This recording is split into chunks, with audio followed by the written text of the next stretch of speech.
The sun had just set on the small town of Millfield, casting a deep orange glow over the rows of houses and quiet streets. Sarah Johnson had just finished her shift at the local diner and was walking home alone, her footsteps echoing in the stillness of the evening. As she turned the corner on her street, she noticed a figure lurking in the shadows. Sarah quickened her pace, feeling a knot in her stomach, but before she could reach, the figure lunged at her. She screamed and tried to fight back, but the attacker was too strong. She felt a sharp pain in her chest and everything went black. The next morning, the residents of Millfield woke up to the news that Sarah Johnson had been brutally murdered. The police were quick to label it as a random act of violence, but Detective Alex Morgan wasn't convinced. He had a feeling that there was something more to this crime than met the eye. As he walked through the crime scene, Alex couldn't shake the feeling that this was just the beginning. He had seen enough of these cases to know that a serial killer was on the loose, and it was only a matter of time before they struck again. Alex vowed to catch the killer before they could claim any more innocent lives. But as he delved deeper into the investigation, he realized that the killer was more cunning and ruthless than he could have ever imagined. The hunt for the Millfield serial killer had begun. The town of Millfield was now on high alert. The news of Sarah's murder had spread like wildfire, and people were afraid to leave their homes after dark. But despite the increased police presence and neighborhood watch programs, the killer struck again. This time it was a young college student, Jennifer Brown, who had been out for a late-night jog. The similarities between the two murders were eerie. Both victims were young women, both attacked at night, and both had been killed with a sharp object. Alex knew that he had to act fast before the killer could strike again. He and his team worked tirelessly, following up on leads and interviewing potential witnesses, but the killer seemed to be one step ahead of them at every turn. The days turned into weeks. The town was gripped with fear. Parents kept their children inside, and businesses closed yearly. The killer was still at large, and no one knew when or where they would strike next. Alex was determined to catch the killer, no matter what it took. He spent long hours at the station, poring over evidence and analyzing the crime scene photos. He knew that the key to catching the killer was in the details. Finally, a breakthrough came. One of the witnesses who had seen the killer that night came forward with a description. It wasn't much, but it was enough to start piecing together a profile. Alex and his team worked around the clock, tracking down leads and building a case, and then, finally, they got their break. A suspect was apprehended, and the evidence against him was overwhelming. The town of Millfield breathed a collective sigh of relief. The killer had been caught, and they could finally sleep soundly at night. But Alex knew that this case would stay with him forever. He had seen the worst of humanity, but he had also seen the courage and resilience of a community in the face of fear. The trial of the Millfield serial killer was the talk of the town. People crowded into the courtroom every day, eager for justice to be served. The evidence against the suspect, Joan Smith, was strong. His DNA had been found at both crime scenes, and witnesses had placed him near the area on both nights. But the defense argued that the evidence was circumstantial and that Joan Smith had been in the wrong place at the wrong time. Alex sat through the trial, watching as the prosecution and defense presented their cases. He couldn't help but feel a sense of satisfaction as he watched Joan Smith squirm under cross-examination. He knew that this was the man who had terrorized his town and taken 2 innocent lives. But then something unexpected happened. One of the witnesses who had identified Joan Smith as the killer recanted their testimony, claiming that they had been coerced by the police. Alex felt his heart sink. If the witness testimony was discredited, the prosecution's case would fall apart. He knew that the defense would pounce on this, and that Joan Smith might walk free. The trial continued, and the tension in the courtroom was palpable. Finally, the jury retired to deliberate. Hours turned into days, and the town waited anxiously for the verdict. And then, finally, it came. The jury found Joan Smith guilty on all counts. He was sentenced to life in prison without the possibility of parole. The town of Millfield breathed a collective sigh of relief. Justice had been served, and they could finally put the nightmare behind them. But Alex knew that the scars of the Millfield serial killer would never truly heal. He had seen firsthand the devastation that one person could wreak on a community, but he had also seen the resilience of the human spirit and the power of justice to bring closure to those who had been affected by the killer's actions. The trial may have been over, but the impact of the Millfield serial killer lingered on. The town was forever changed by the brutal murders, and the community struggled to find a sense of normalcy.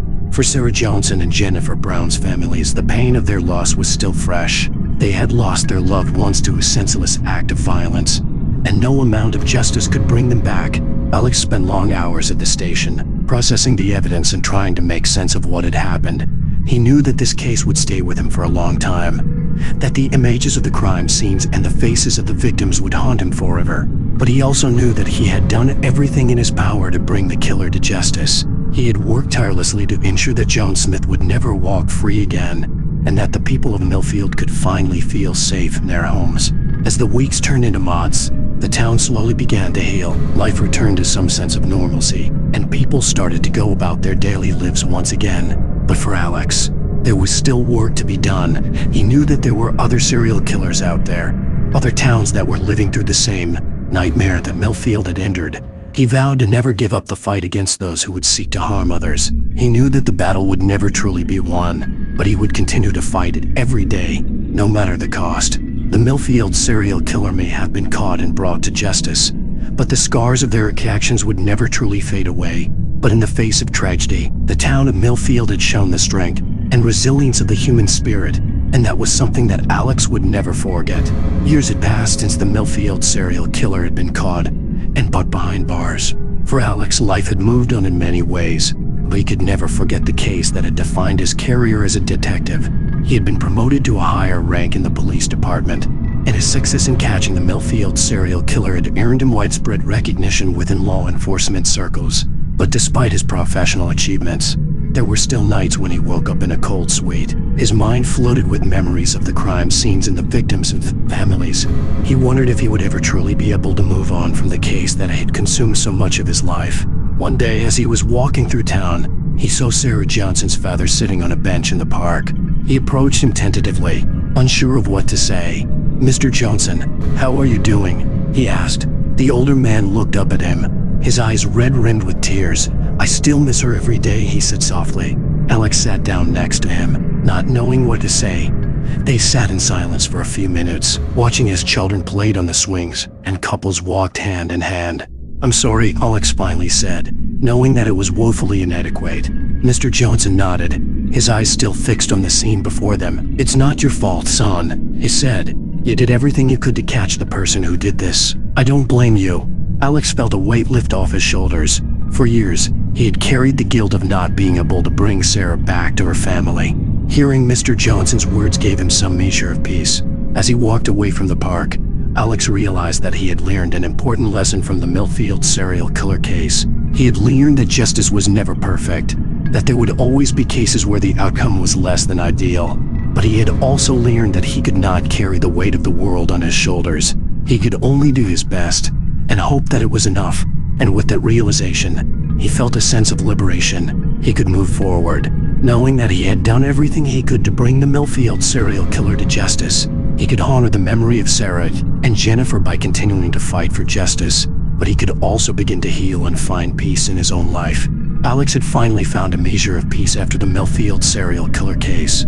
But as he well knew, there were always new cases to solve and new challenges to face. One day, he received a call from his boss, informing him of a new case that had come across their desk. It was another serial killer, this time operating in a small town outside of Millfield. Alex felt a familiar sense of dread and anxiety settle in his stomach. He knew that he couldn't turn his back on the case, but he also knew what it would cost him. He would have to relive the trauma of the Millfield case all over again. But he also knew that he had a responsibility to the people of the town and to the victims and their families. He couldn't let another serial killer roam free, not if he could help it. He accepted the case knowing that it would be a long and difficult road, but he also knew that he had the skills and the experience to catch the killer. As he began his investigation, he couldn't help but think back to the Millfield case. He remembered the long hours, the sleepless nights, and the constant feeling of pressure and anxiety. But he also remembered the triumph of catching the killer and the sense of closure that it had brought to the families of the victims. He knew that he could do it again, that he could catch this new killer and bring justice to those who had been affected by their crimes. And so he continued on, methodically working his way through the evidence and the leads, determined to catch the killer before they could harm anyone else. The road ahead was long and treacherous, but Alex knew that he was up to the task. He had faced the worst that humanity had to offer and come out the other side. He was a detective, a protector, and a champion of justice, and he would never stop fighting for what was right. As Alex delved deeper into the case, he began to notice a pattern emerging. The killer seemed to be targeting a young woman with long, dark hair and a slight build. They were all found in remote locations, their bodies posed in a way that suggested the killer had a specific fetish or ritual. As he sifted through the evidence, Alex began to build a profile of the killer. He was meticulous, careful, and methodical in his approach. He knew how to cover his tracks and avoid leaving any physical evidence behind. But despite the killer's best efforts, Alex was getting closer. He could feel it in his bones, the same way he had felt it during the Millfield case. He knew that he was on the verge of a breakthrough, and then it happened. One of the killer's victims had managed to escape, and she had identified a suspect. Alex and his team moved quickly, apprehending the suspect and bringing him in for questioning. The suspect denied any involvement in the killings, but Alex knew that he had him. He could see it in the man's eyes, the way he fidgeted and squirmed in his seat. Over the course of the next few hours, Alex and his team grilled the suspect, pushing him to reveal the truth. And finally, after hours of interrogation, the man broke. He confessed to the murders, telling Alex everything he wanted to know. As Alex listened to the man's story, he felt a mix of relief and disgust. Relief that the killer had been caught, and that justice could be served, but disgust at the man's twisted and perverse motivations, at the way he had taken the lives of an innocent young woman for his own sick pleasure. The trial was long and difficult, but in the end, the killer was found guilty and sentenced to life in prison. And once again, Alex had brought a serial killer to justice. As he walked out of the courtroom, Alex felt a sense of satisfaction and closure. He had faced his demons and come out victorious once again. He knew that he would never forget the victims or the families affected by the killer's actions, but he also knew that he could move forward, knowing that justice had been served, and he was ready for whatever challenges lay ahead, knowing that he had the strength and the determination to face them head on. As the days and weeks passed, Alex began to adjust to life after the case. He no longer had to worry about the killer on the loose, or the constant pressure of the investigation. But he also knew that he couldn't let his guard down. There would always be another case, another killer to catch, and he had to be ready for whatever came next. Alex decided to take a few days off, to decompress and let his mind and body rest. He took long walks in the park, read books, and spent time with his family and friends. But even as he tried to relax, he couldn't help but think about the cases he had worked on, the victims he had met, and the killers he had brought to justice. He realized that being a detective wasn't just a job, it was a way of life. It was something that he would always carry with him, no matter where he went or what he did. And so, he decided to embrace it. He began to take on new cases, to tackle new challenges, and to help those who had been victimized by crime. It wasn't always easy, but Alex knew that it was worth it. He knew that he was making a difference, that he was helping to bring justice to those who had been wronged. And as he continued on his journey as a detective, he knew that he would face new challenges and new obstacles, but he was ready for them, knowing that he had the strength, the skill, and the determination to face whatever came his way. Because for Alex, being a detective wasn't just a job, it was a calling, a way of life, and something that he would always be proud to be a part of. Years passed, and Alex continued to work as a detective, taking on new cases and making a difference in the lives of those affected by crime. He had solved numerous cases, caught countless criminals, and become known as one of the best detectives in the department. But despite his success, Alex never forgot the victims, the families, and the communities affected by crime. He knew that there was always more work to be done, more cases to be solved, and more justice to be served. And as he looked back on his career, Alex realized that being a detective was more than just catching bad guys. It was about making a difference, about helping those in need, and about standing up for what was right. He knew that there would always be more challenges and more obstacles, but he also knew that he had the strength, the skill, and the determination to face them head. And as he continued to work as a detective, Alex knew that he was living his dream, that he was making a difference in the world, and that he was doing what he was meant to do. For Alex, being a detective was more than just a job. It was a way of life, a calling, and something that he would always be proud to be a part of. It was a dark and stormy night in the small town of Willow Creek. The rain was pouring down in sheets, and the wind howled like a pack of wolves. The only sound that could be heard was the sound of the rain hitting the roof and the occasional rumble of thunder. In the quiet streets, a figure emerged from the shadows, walking with purpose towards a lawn house at the end of the block. The figure was tall and slender, dressed in a long dark coat that whipped around their legs in the wind. Their face was hidden in the shadows, and their movements were slow and deliberate. The house at the end of the block was dark and quiet, with no lights on in any of the windows. The figure approached the front door and pulled a set of lockpicks from their pocket. With a few deft movements, the lock clicked open, and the figure slipped inside. The house was silent, with no sign of life. The figure moved through the house with practiced ease, searching for their target. They knew exactly where to go, and they moved quickly, like a predator stalking their prey. Finally, they found what they were looking for. In a small room at the end of the hall, a young woman was sleeping. Her breathing was soft and even, and she was completely unaware of the danger that lurked in the shadows.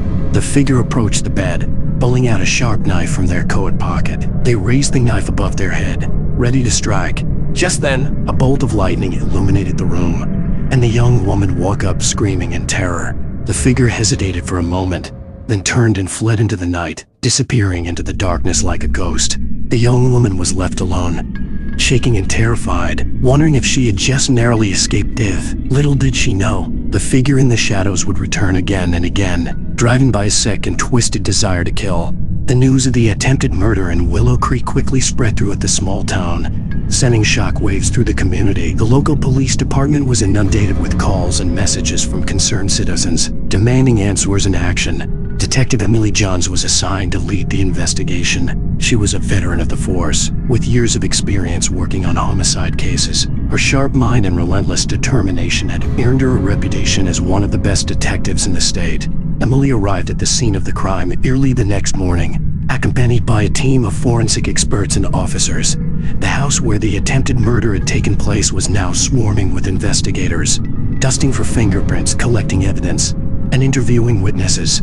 Emily walked through the house, taking note of every detail, trying to piece together what had happened. She examined the lock on the front door, which had been picked by the intruder, and found no signs of forced entry in any of the windows. As she made her way to the bedroom where the young woman had been sleeping, Emily could feel the hairs on the back of her neck standing up. The atmosphere in the room was thick with fear and tension, and Emily knew that she was dealing with a dangerous and unpredictable killer. She examined the knife that had been left behind by the intruder, carefully bagging it as evidence.